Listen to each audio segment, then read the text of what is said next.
Okay, well, I'd like to thank all of you for attending this Drop In and Learn session. And with this is going to be something that we're going to be doing now here at Toddington International on a weekly basis.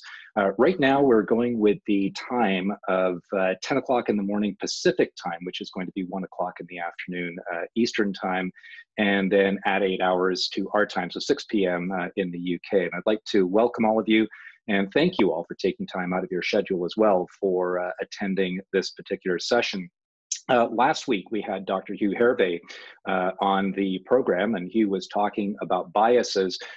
This is really speaking to critical thinking and what we see as a really important need among investigators, really among the general population, for the importance to think much more critically about what it is that we are seeing, especially in this time of a significant public health crisis. I'm going to introduce Angie An in just a moment. Angie is a Master of Library Sciences, one of our associates, and also business librarian at York University. But just before we do, I just want to advise you also that beginning next week, we are going to be using a slightly different platform. We're still going to be on Zoom, but we're going to be using Zoom's webinar platform. And we really think that this is going to assist in terms of making registration a whole lot easier, in making your participation easier, and also making your questions easier to ask as well. Now, the format here today is we're going to run approximately 20 to 30 minutes in discussion with Angie, and at that point, we're happy to take your questions for about 10 minutes or so. If you do have a question, what we do ask is that you basically ask the question on the chat feature here on Zoom, and just ask the question to everyone. And when Angie concludes her presentation, we'll just do, again, that very quick overview, answering your individual questions. Next week, Mark Plaze is going to be here, and we're going to be talking about structured data analytics and visualizing link analysis as well. So moving from data to actionable intelligence, or moving to knowledge. And again, this is going to be in a webinar format. Registration is going to be a whole lot easier. And if you are interested in signing up for that, we request that you go to toddington.com/resources. That's toddington.com/resources. Now, on that particular page, we've actually got just close to 2,000 individual resources available to you in the form of various search sites, broken down into different categories. But what we also have as well is the Dial Up and Learn, or the Dial Login button as well. Click on that. It'll take you to the registration page. Registration will be automatic, and you'll automatically get login details. Now, let's get on to today's program.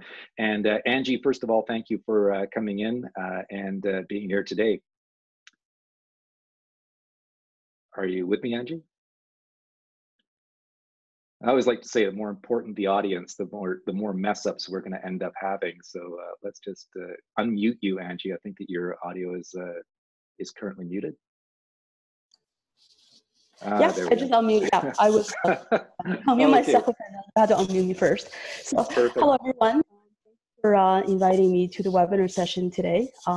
It's about how to fight the infodemic by spotting fake news.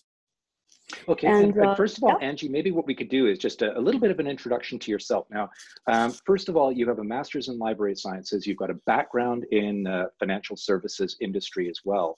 So you worked at TD, and maybe you can just tell us a little bit about your work in the financial services industry. And then what I'm really curious about is, so what exactly is a master's in library sciences? Awesome. Yes, absolutely. So I have an undergraduate degree in business, and then after that, I went into to do my master's in library and information science studies at Western. So then, and then I spent the next 6 years or so working at TD Bank, serving investment professionals. So I in the investment banking division, working with them, and also financial services associates around the world. I also spent 2 years at TD Global Compliance, building a regulatory library for the bank. After that, I left the corporate world and then joined York University, which was over 6 years ago. So for this past 6 years, I've been working, excuse me, as a business librarian at York University, serving professors and students. So going back to what the information science is about. So basically, it is the science and practice dealing with the effective and ethical use of collecting, storing, retrieving, and analyzing and use of information, right? So we're thinking about information, knowledge, technologies and related services that are facilitate their management and the use. So again, I think it's really critical because when we're thinking about the sort of people's information literacy skills, right? In the word of the year 2016 was post-truth. So post-truth, as defined by the Cambridge Dictionary, it is a situation in which people are more likely to accept an argument based on their emotions and beliefs rather than ones based on facts. So I think that just kind of, when especially librarians, educators, right, when we read that, that was like, okay, we really need to get on our toes and start working to educate and advocate for critical thinking to people, right, that are lifelong learners and to navigate this information society that we're in. Right. And the idea, and just by the way, your hair is kind of rubbing against your microphone. So we're hearing sorry. a lot of, yes, I'll move it over. Yes. Perfect. Thank you very much. So just as we get started here, and this is a really important point, the whole concept of post-truth society. We're living in an information-based society right now. We're also living in an attention-based economy as well, where social media platforms are competing for our attention. They are trying to get us locked into their individual platforms, so ultimately they can sell advertising to us. This really speaks to the importance of bias, a conversation that we've had over the last couple of dial sessions now, and we're going to get into as well today, the bias of the source and our own biases as well. With this being said, now you've worked in the corporate sector. You are currently, and congratulations on picking one heck of a year for your sabbatical year, by the way, I've got to say. With that, what do you observe as being the big differences between the way that students at York University are coming to you and doing their research and the way that you saw research being conducted in the corporate sector when you were with TD? Oh, I would say the biggest difference is that in the corporate setting, the investment bankers, they just care about getting the information, right? They said, you know, I want this information. I want it, you know, on my desk by this time because I need to put it in together in the presentation deck and deliver to my clients. They don't really care sort of in terms of like how you go about finding the information. They rely on you basically to go out there, find it, making sure it's reliable, right? It's from credible sources, and they use it. Whereas in university, we, from my point of view as a librarian and a teacher, that we care more about teaching students how to find the information. I mean, we have had some students coming to us and asking just for the information. They don't really want to know how you find it, but I mean, we don't encourage that in the university setting, right? Because we try to teach them, okay, this is how you go about finding this information, and in the future, we would, you know, encourage you to look for the information on your own first before coming for help, because it's more important that you know the how rather than having the information to do your assignments. So I would say that's the biggest difference. Absolutely. And this really speaks to one of the important things of critical thinking is it is a two-way process. It's not just a matter of absorbing information and trying to think critically about it. It's applying critical thinking to the strategies that you employ when you go about your research as well. And when you're relying on someone, let's say in the world of law enforcement, an investigator going to an analyst and asking them to do an open source intelligence workup, it's important that they understand the process that that analyst is going through and that they're able to critically evaluate the information coming back rather than just blindly trust it. Would you tend to agree with that? Oh, 100%. Yes. I think it's really important that for them to look at the data, you know, the whatever that's presented them with, and they can ask questions, right? Where is this coming from? You know, and what year was it published? Has this been reviewed? Has this been vetted? Just knowing the right questions to ask. Sometimes it's not even about having the right answers, right? But about knowing what questions to ask. Right. Perfect. Okay, Angie, and you have a presentation that you're going to give us right now. To give us some food for thought when it comes to critical thinking and separating fact from myth and fact from fiction when it comes to the information that we're seeing online, which we're now calling an infodemic to deal with the pandemic that we are also dealing with as well. Mm-hmm. Yeah. So should I just start my presentation then? Please do. Okay. So I'm going to share my screen. Okay. So let's get started. So the agenda is that I'm going to cover infodemic, as David just mentioned. We're going to just get right into different types of fake news and showing you guys different examples of the different types that are out there. And we're going to sort of give you guys some tips on how to spot fake news, right? Because after seeing the internet or our world now is flooded with fake news that people probably have a lot of anxieties and fear, right? So then we're going to give people some strategies on helping them to identify and spot fake news. And then we're going to end with some question and answer time. So infodemic.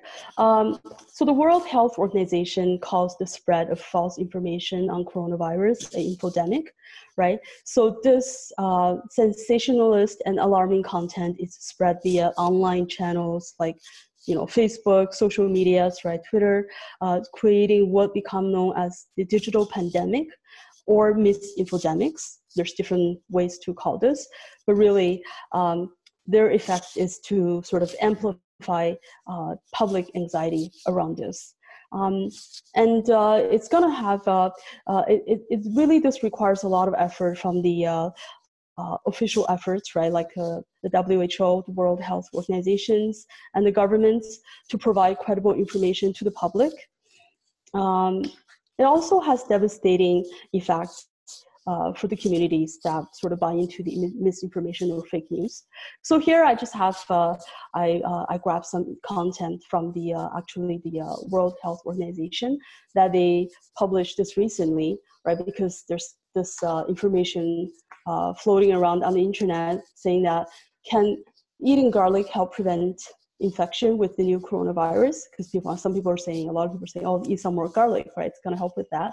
And also, can spray alcohol and chlorine all over your body help kill the new coronavirus? So the WHO actually has a website. They call it Mythbusters. So they go around, they gather those sort of myths or fake news or fake information that's floating there, the internet, and then they basically correct them, right? Put out clarifications to say that garlic is a healthy food, may have some, healthy properties. However, there's no evidence that eating garlic is going to help people with this coronavirus. I'm sure a lot of you have seen this already, right? And also, spraying alcohol or chlorine all over your body will not kill the viruses that have already entered your body, right? So people obviously think that they might be helping their loved ones by spreading those kind of information, but they're actually not true. And then the official bodies are making an effort to combat them. So Mythbusters by the WHO. And also just the severe consequences of buying into the fake or misinformation, right? So we've all heard of people dying in Turkey and also Iran by falsely believing that drinking pure alcohol helps, or putting pure alcohol on their body would help them to prevent them from getting sick from coronavirus, which is absolutely not true, and it could actually lead to your death, fatal consequences. So these are just right, some of the examples of how fake news or misinformation can cost lives, or to the lesser extent create anxieties. So I took this from Statista, which is the sort of online database that the university subscribe to help people to do research. It's really useful when you're trying to get a gauge of sort of the marketing opinion or people's sort of opinion on certain information around the world. So for this one, it's on public opinion on problems regarding finding reliable news and information for updates on the coronavirus worldwide as of March 2020. So it's pretty up to date. As you can see, 74% of the people saying that they worry there's a lot of fake news and false information being spread about the virus. And then 85% people, which is pretty overwhelming, saying that we need to hear more from the scientists and less from politicians, right? So that's, I think it's absolutely true. It's really important that people getting in the information from sources that are credible, right? From, in this case, scientists that are doing work, right, on the front line. They're doing tests, they're in the labs, they're dealing with patients, and then they have the firsthand and credible sort of opinions to provide to us. So I think that leads us to the different types of fake news, which there's actually quite a few different types. I'm going to start with the fake and hoax news. You guys, I'm sure a lot of you probably saw this recent news a few weeks ago, right? They're saying Venice canals are running clear because of there's no tourists there, and then we're seeing dolphins. And shortly after, people realized this is actually fake news. It's fabricated. The picture of the dolphin is actually a picture from Sardinia, which is really, really far from Venice. So that's not true. It's fabricated. It appeals people's emotions, right? Because people say, oh, wow, this is dolphins, right? Dolphins are adorable. This is a little bit of a good news in sort of a nightmare reality days. So I think that's kind of led to... Yeah. Sorry to interrupt, just jumping in on you here, Angie. I mean, I fell victim to this one as well. I got to admit that. And I think you've hit it. When I analyzed, okay, so what is it about that I immediately believe that? It's because I wanted to believe it. And as you say, very dark days, a lot of very alarming news right now, and really unprecedented times that are stressing us out in all kinds of ways. And we're looking for these glimmers of hope. So I know that when I saw this, I absolutely wanted to believe it. And even though I desperately try to apply critical thinking in just about everything that I read, which is a lot of work, I fell right into the trap on this one. And I even started to propagate it as well, which is something we're going to talk about as well. So I just wanted to sort of point that out, that we all can fall victim to this. Absolutely. I mean, your emotion took the win, right? It's you just want your critical thinking, it's back there, you should sort of vet this first, but you're like, well, it's a dolphin. This is such beautiful news. It's like a silver lining, right, to what we're experiencing right now. So yeah, I think that's why a lot of people fell prey to it. And then just going back to what fake news is, it is made up stuff. Masterfully manipulated to look like credible journalistic reports that are easily spread online to large audiences willing to believe the fictions and spread the word, right?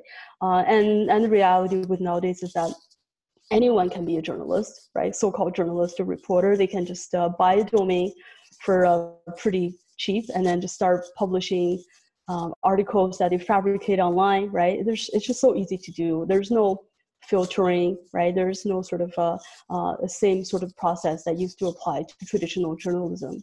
So that's just the reality. Now we're living in a sort of a user content society where the users generate the content and then spread to other users, and then we all sort of sometimes fall prey to it. There's a whole city in Macedonia, right, that they profit based on just by fabricating fake news. That's how they make their living. And what's important to point out with regards to the dolphin story is it was credible news sources, credible journalists that actually started doing the due diligence on that after the fact and used that as an example of misinformation, and how, again, that's how we determined that was in fact a fake news story. Mm-hmm. So the next one is misleading news. These are news stories that report quotes, images, stats out of context. Some of these stories can be old stories that are re-reported with a new misleading headline, right? So here's a perfect example. Even the famous actor Woody Harrelson, who has over 2 million followers on Instagram, posted this. He's like, people are taking down the 5G antennas because obviously it's part of the conspiracy theories now that they're saying that's contributing to the virus, right? But really, if you look into it, this was actually from August 2019 in Hong Kong during a protest. People were taking down people were taking it down because they thought it was some kind of a smart lamppost equipped to collect data on them. So this has nothing to do with 5G antennas. This is another perfect example of showing how people can just easily fall to that, right? They see the videos, they're like, oh yeah, that looks like a 5G antenna. People are taking it down, but it's totally unrelated to coronavirus. So what's happening here, and we've seen this many, many times, and it's used very effectively in propaganda and disinformation campaigns, is a statement is made, and then there is apparently video evidence to back that up. And the question we always have to ask is, well, where did that video come from exactly?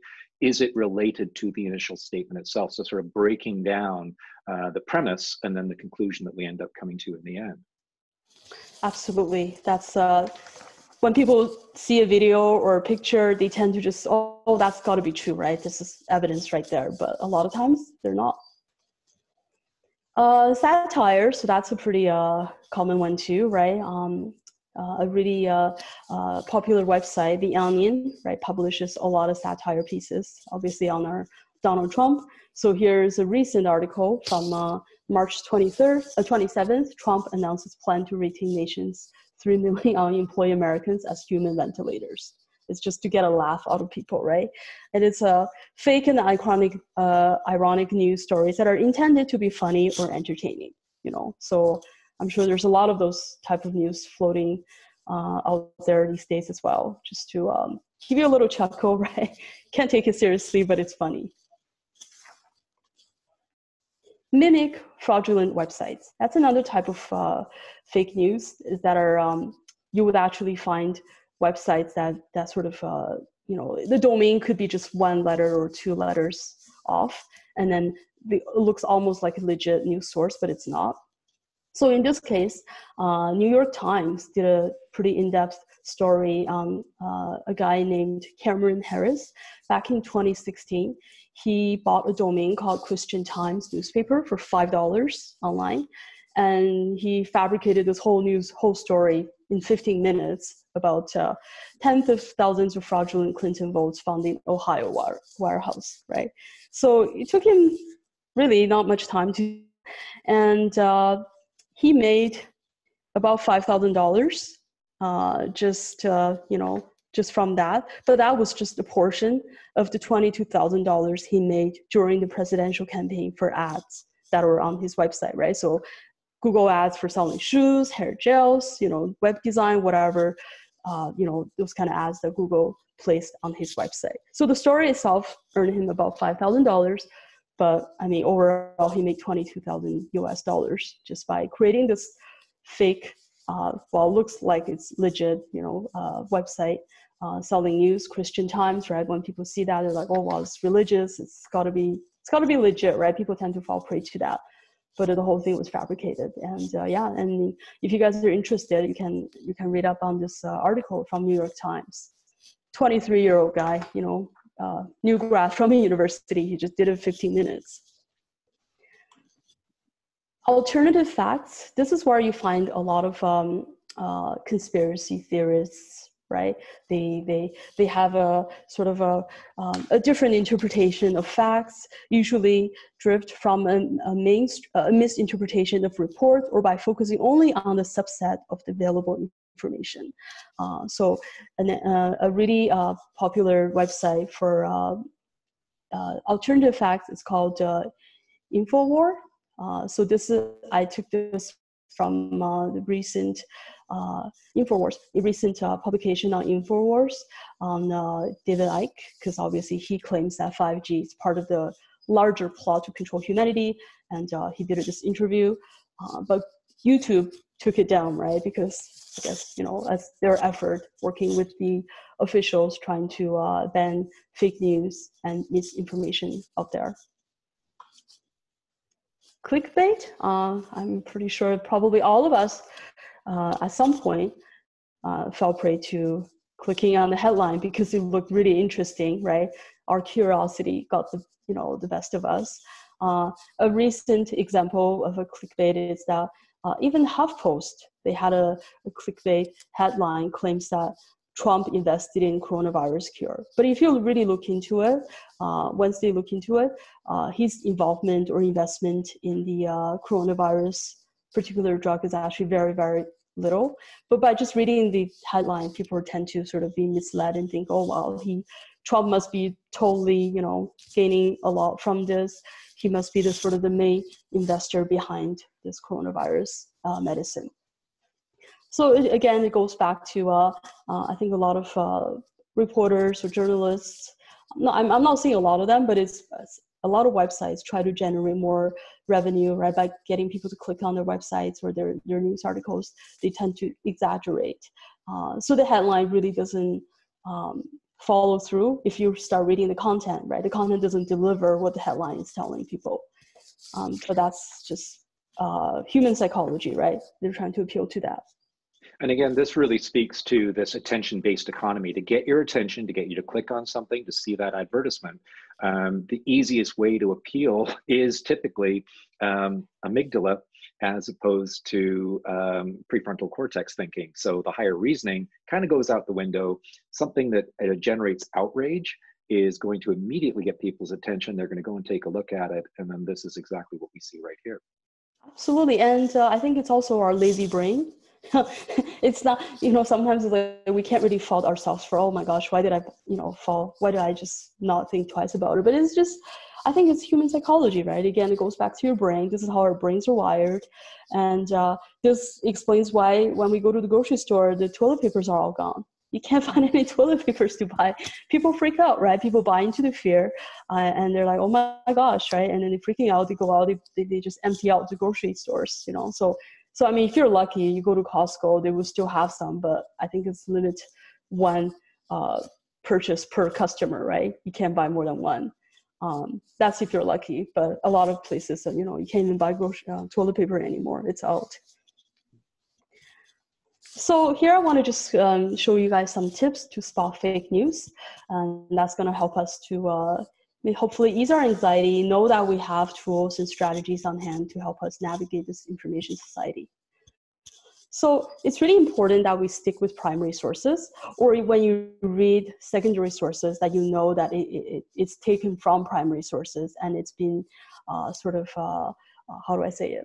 Paraphrased or vetted properly. So the primary sources, I took this from the Librarian Archives Canada, right? It's created at the time of an event or very soon after.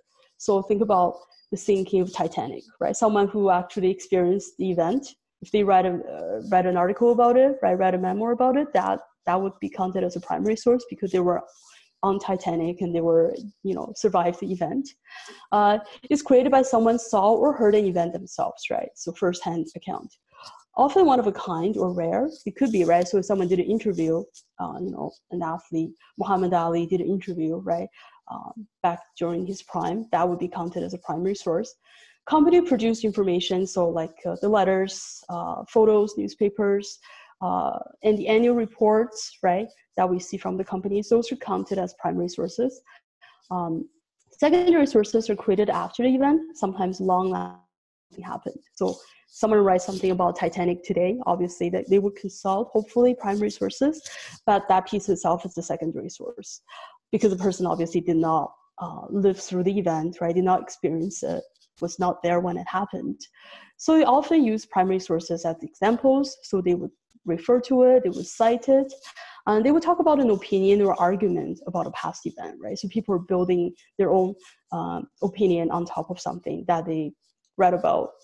So history books, historical movies, and biographies. So think about the movie Titanic, right? That's a great example of a secondary source because it's recreating what happened. And then I'm sure the directors and people behind the movie consulted a lot of primary sources during the make of it, but the movie itself is a secondary source. So it's important to think that we want to stick with primary sources as much as possible, right?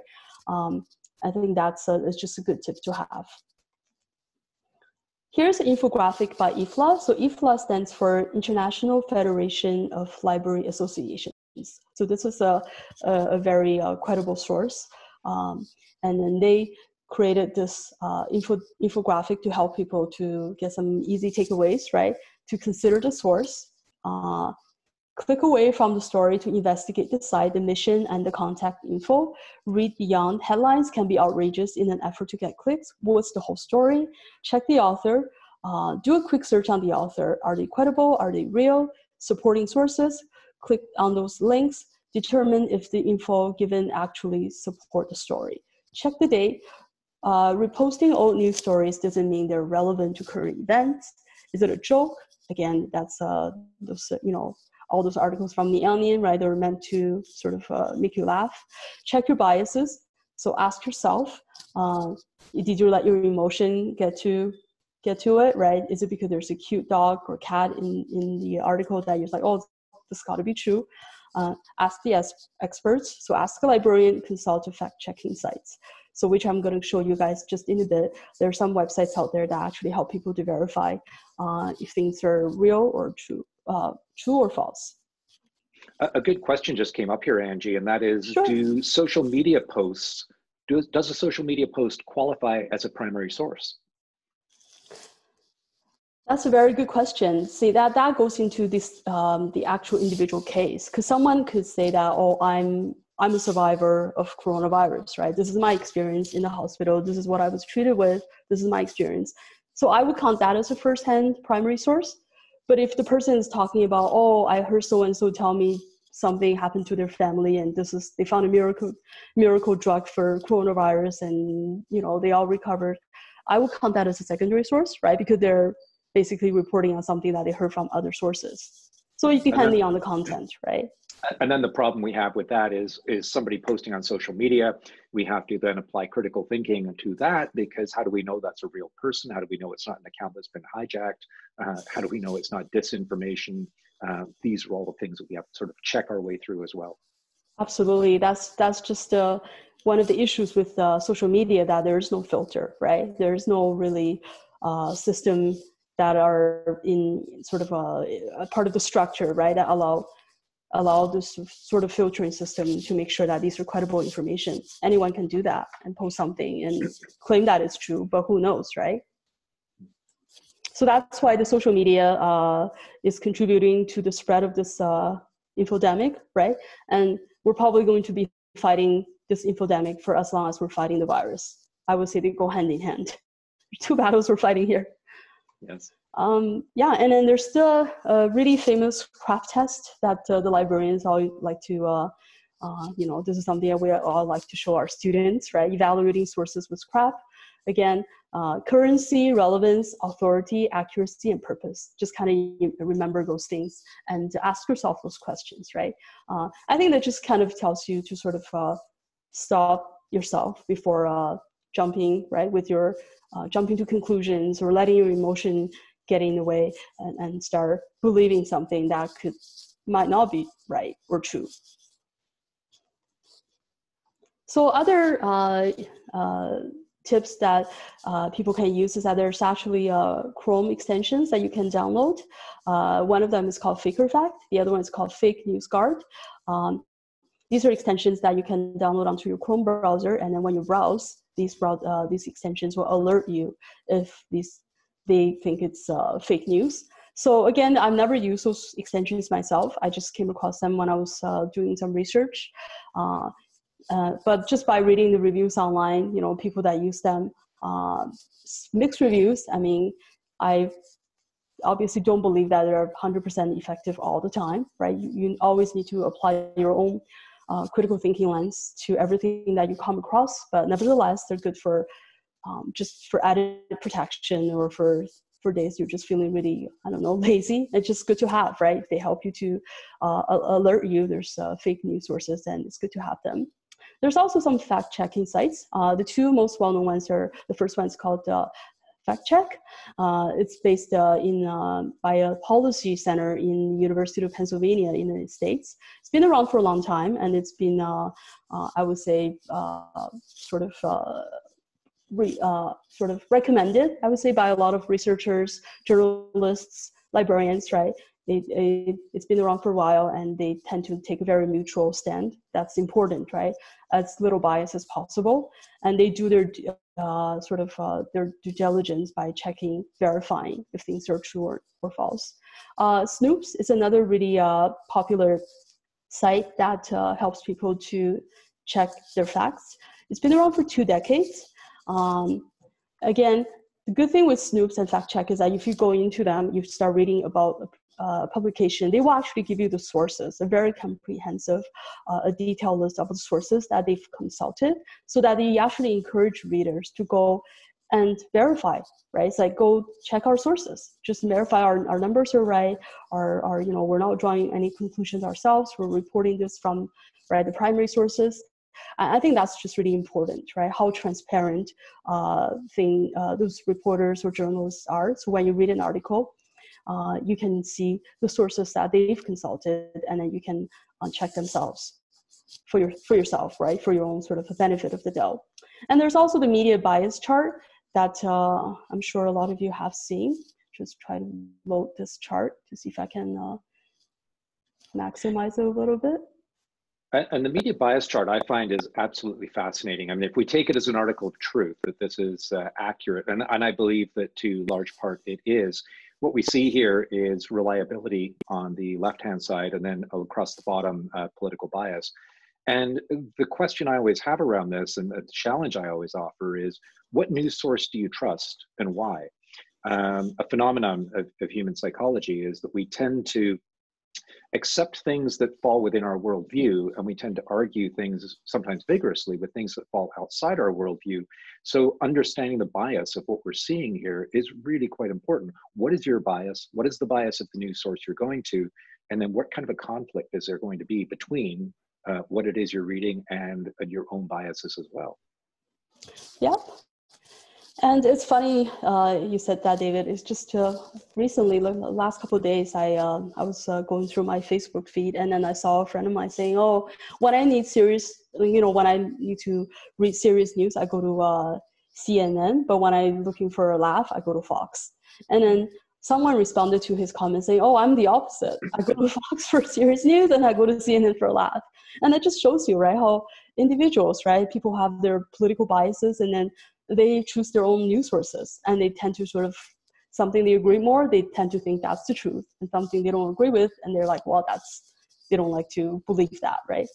And it's just really hard, I mean, for us to always try to remind ourselves, right, to try to be, stay neutral and try to get rid of our biases. But I mean, we're all humans, and we all fall to our own human imperfections. Exactly. And just a quick note to everyone that's participating here, we just have a couple more minutes left with Angie, and then we're opening this up now to your questions. So if you do have a question, please feel free to ask it in the chat to everyone, and Angie will be happy to answer those in just a few moments. Sure. So I came across a really great article recently. I'm not sure if a lot of you have seen it already. It's by a doctor, Eugene Choi. It's called One Important Recommendation You May Not Be Hearing.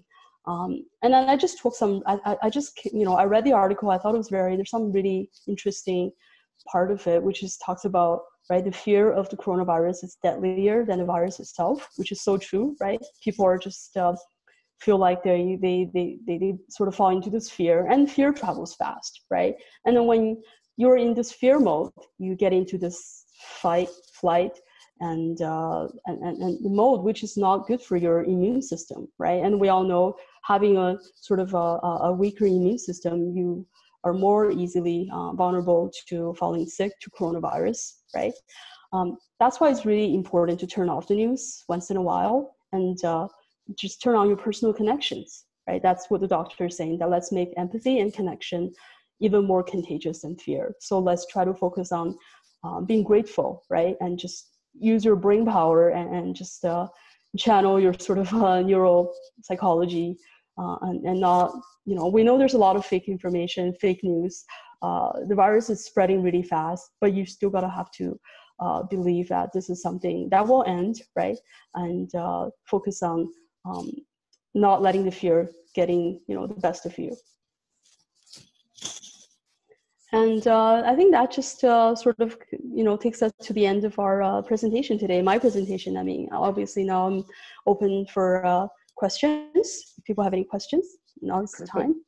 And thank you very much, Angie. And I think, again, the key things here that we really need to think about is first of all, stop and think about what it is that you are reading, that you check the source, that you ask yourself the question, could it be fake? If you're not sure if it's true, we suggest don't share it at all. Because what you could be doing is propagating that disinformation or misinformation. Check each fact individually. So rather than try and take the whole article as a whole, which can be kind of overwhelming, maybe take a look at bite-sized chunks, if you will. Beware of things that are emotional posts, and also be aware of your own emotions at the time that you're reading something, and also think about biases. So the biases of the source that you are getting the information from, and also your own biases as well. One of the questions that came up, Angie, is that, let's face it, I mean, politicians some maybe more trustworthy than others.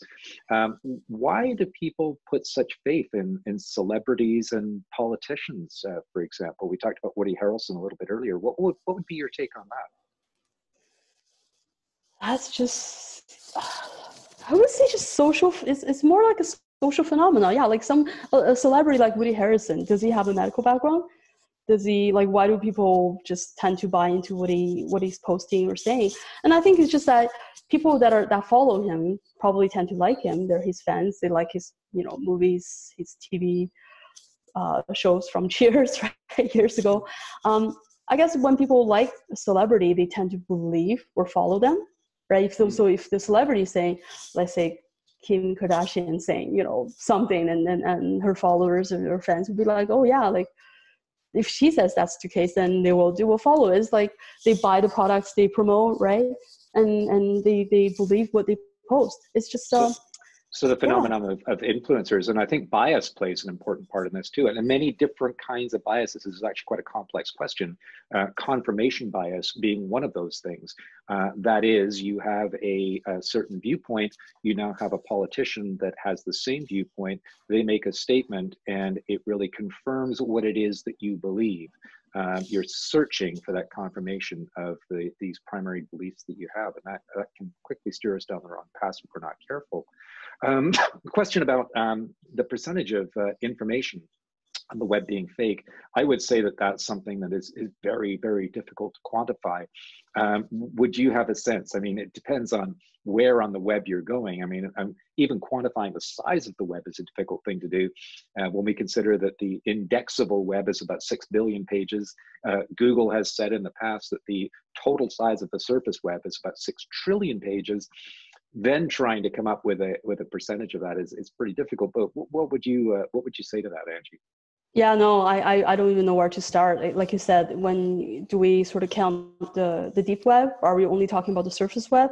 Are we talking about, right? It's even Google doesn't necessarily classify or catalog all the information, all the surface web stuff that's out there, right? It's just it's just, yeah, no, I wouldn't even know where to start. And that's just, I would say my take on this would just be that, every time if I open up something on my Facebook or Instagram, right, social media stuff, I'm always a bit more cautious because I don't know, I just don't know where it's from. It could seem like it's from a legit source, but I would always think twice before sharing it. Like you said, you can at least stop the spread of the virus by doing your part. That is by not sharing fake news or think that might be fake news. Exactly. Now we have a comment here, I think that again is a good one from David, saying, when I assess primary sources, I ask, how does the source know this information? Is it known to them firsthand? Have they previously provided information that is known to be accurate or unreliable? So source checking, what is their motivation providing the information? Is it goodwill, money, etc.? So again, trying to get a sense of the worldview and the reliability of that source as well. Are there Canadian sites that you know of, Angie, that are specifically focused? So Canadian focused fact-checking sites for websites or resources? Not that I know of firsthand, but I can definitely dig around. If I come across any really good ones, I can share with you guys, but not that I know firsthand. Yeah, the ones that I came across are been around for a long time, right? And they're really reputable. And I don't know, like, it seems like there's a lot of, especially during the election time 4 years ago, there's a lot of fake news came around then, and it's just been sort of, now with the pandemic, right? And it's just another health fake information. So it seems like every few years there's different kind of a trend that's going on. And I think what this current pandemic highlights is that the economies are driven by confidence, and which fundamentally by human behavior, right? And it is changing our behavior that risks bring down the economy and what we have. So it's really, it's the virus, but it's also it's our behavior that's changing everything right now. Yeah, I would agree. Well, we're just going to be wrapping this up now. I'll just finish this off with our own Norm Wilhelm, with a background in military intelligence. And to speak to that, what he says is the intelligence motto within the military is trust no one, believe nothing, suspect everything. What that really comes down to is that credibility transfer. And again, it's hard work doing all of this thinking, but it is something that we really, really have to do. Well, Angie, I really want to thank you for taking time out of your schedule to come out here and give this presentation. I hope it's given our audience some food for thought. And Angie and I will be presenting, by the way, a critical thinking workshop. It's going to be 2 days in duration, and it's going to be taking place on April the 27th and April the 28th. So 2 days in duration. We actually have a number of our instructors coming in on this 2-day session. So there's going to be Angie, myself, Julie Tillotson is going to be coming in, Dr. Hugh Hervey, a psychologist that was appearing on Dial last week, will also be in attendance as well. And if you want to find out about that and you want to register for that, if you go to toddington.com/OSINT, O-S-I-N-T -training, so OSINT-training, toddington.com, you'll be able to find out more about that course and to register for it as well. We will be running Drop In and Learn, or Dial, next week at this time. Mark Plaze, our UK-based representative, is going to be giving you a presentation on link analysis, taking data, linking it all together, and coming up with actionable intelligence, or hopefully what will be knowledge at the end of all of that, or at least a hypothesis. Mark's background is working in US military intelligence and also in the UK as a police intelligence analyst as well. So that is it for us today. I'd like to thank you all for attending, and we do hope that we will see you again next week. And again, thank you very much, Angie, for being here today. Thanks, everyone. Have a good day. Take care. Thank you.